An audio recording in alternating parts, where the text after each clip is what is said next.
Hello, and welcome to the lecture on the Italian Renaissance. Well, we don't actually read any Italian Renaissance plays for this class, and I'll get to the reasons for that later. The Italian Renaissance is obviously a huge cultural and historical movement that is really important for us to consider because everything that comes after the Renaissance, theatrically speaking, looks very different than the things that came before it. So my first historical question for us to consider is, how did we get here, right? When we left Europe last, we were here with the dumb medieval peasants, the small-mindedness, and as you all noted, the genuinely terrible plays of the medieval morality era. So we go from these gentlemen to, right, geniuses of science and amazing works of art, and people like Galileo and works like the Mona Lisa and Da Vinci and et cetera, et cetera. This huge shift in the way the world works and the way we perceive the world and the kind of art we're creating in terms of complexity, beauty, all kinds of stuff. So how do we get here? Well, let's review. One of the important things that happened that helped us get there was the Crusades.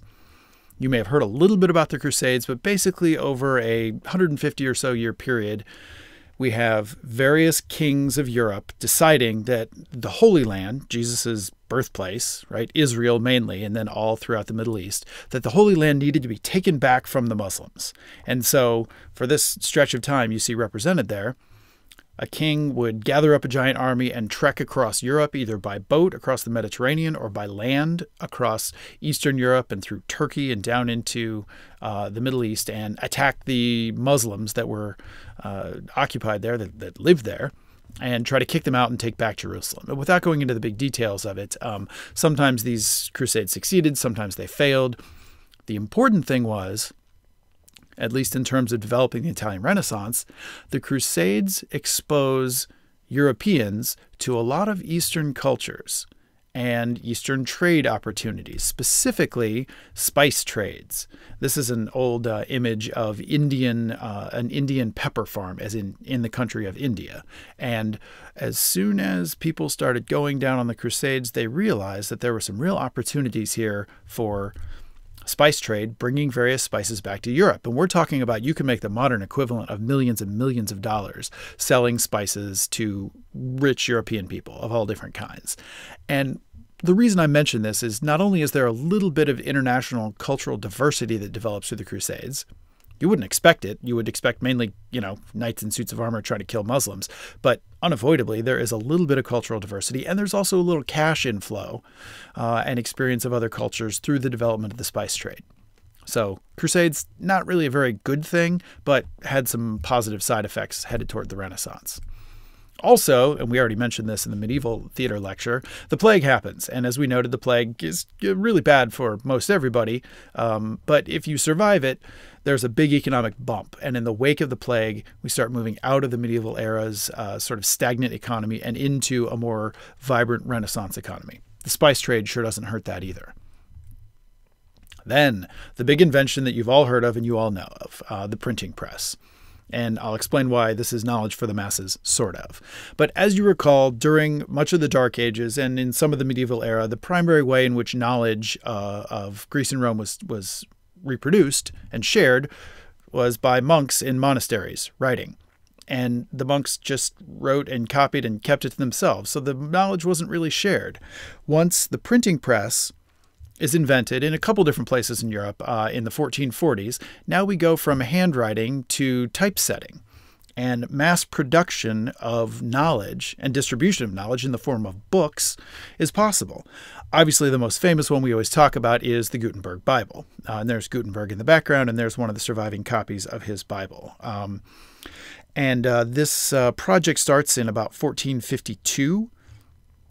And they are sold, the first copies are sold in 1455 at the Frankfurt Book Fair.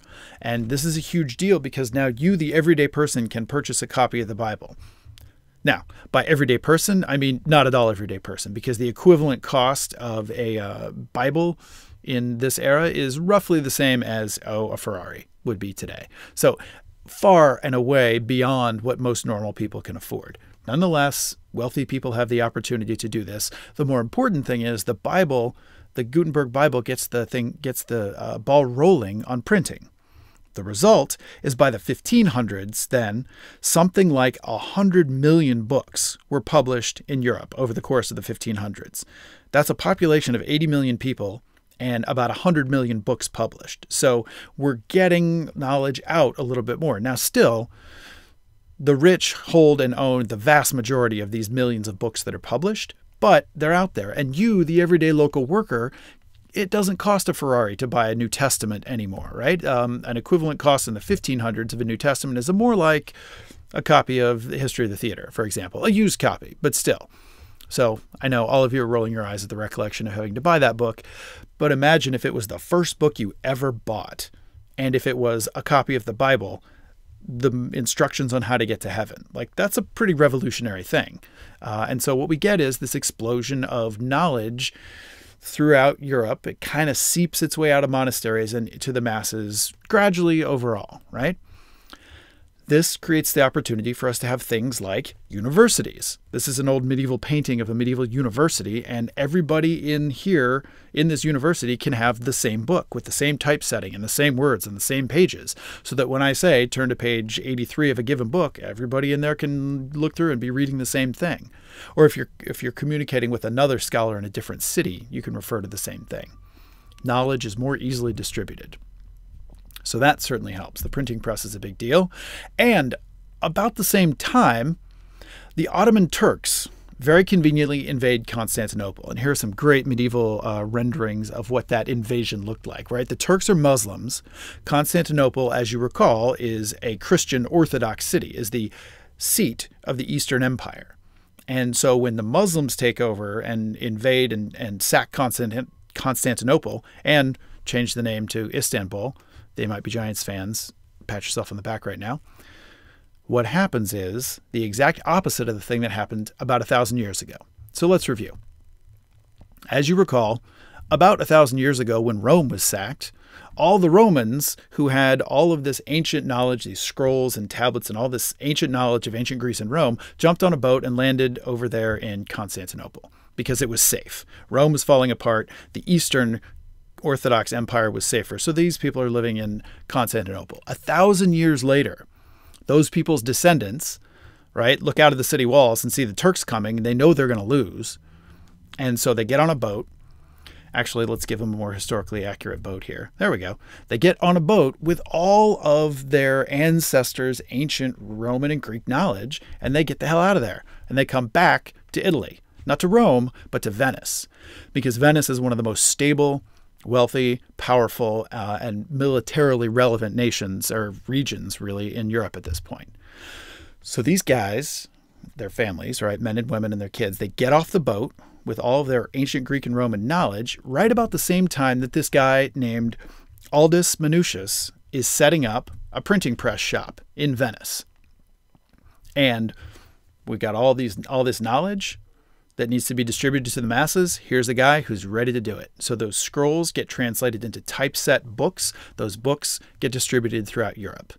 Now, this is just one tiny metaphorical example of the stuff that's happening all over the place, but this was one of the big historically significant moments in the way in which knowledge, which had disappeared from the world for so long, returned to the Western world. So we've got the Crusades and the spice trade, which get a little bit of cultural interaction and some money. We've got the plague, which again, if you can survive it, you're going to be a little bit wealthier than you were before it. The printing press makes books a little bit more affordable. Knowledge is available. And the Ottoman Turks conveniently sack Constantinople, and we get all this lost knowledge of the Greek and Roman world that comes back into, specifically, Italy. Growing economy plus explosion of secular knowledge creates the Renaissance. We'll talk about a couple of the really important elements of the Renaissance. I mean, there's a ton of stuff. You could probably, take a whole class on the Renaissance. I'm going to boil it down to one lecture and a couple of slides. But let's talk about some of the major ideas of the Renaissance and the reasons why this occurrence, this explosion of knowledge, really did change the world for a really long time. First off, one of the foundations of the Italian Renaissance is a deep investment in scientific investigation. There's Da Vinci, there's Galileo, two of the many, many Renaissance scientists and thinkers who took all of this logical, rational, organized knowledge from Greece and Rome that had disappeared and looked at it and said, this is amazing. This is a whole new way to see the world, and I can build on it, and I can experience the world, and I can understand the world in a logical, rational way. As opposed to, for example, just being really afraid that God is going to crush you all the time. Again, go back to all of our medieval morality plays. Not a lot of investment in the medieval morality play in logic and rationality, and certainly none in technology. Once this knowledge starts flowing out a little bit, though, these become a really big deal, right? Galileo is one of the people who invents a telescope. Da Vinci draws every damn thing and creates 100 different inventions and 1,000 different ideas for inventions. And the idea that we can scientifically understand, control, and better the world around us is a really big deal in terms of the Renaissance. Here's another great example of the confidence that the Renaissance people had in the value and ability of science and technology. This is the Duomo. It's the biggest and most important church of many churches in Florence, Italy. The thing is gigantic. And here's how this worked. Over the course of the Renaissance, the Duomo was built in stages. They started at the left end. Here, not the bell tower. The bell tower was actually built a little bit later, but they started at the left end, the long, skinny part of the church. And they worked from left to right. And then when they got to the place where the dome was going to be, they had to make a decision about how big to make that altar. The room is where the altar is at the church, right?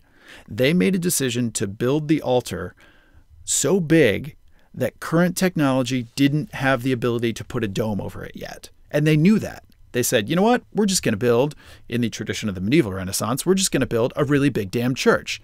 And okay, fine, we can't build a dome over it yet. We don't have the technology. But soon, somebody will have the technology. So this, the biggest and most important church in Florence, Italy, had an open-air altar for years. Not very many years, though, because the people who made this really bold assumption were correct. And shortly, the technology developed, both in terms of building materials and the understanding the physics of building and architecture, right? And they built the dome. And it's one of the biggest damn domes that you can possibly imagine, one of the largest interior structures ever built in the Renaissance. So just one tiny example of the faith of Renaissance Italy in the way in which science and technology could change the world.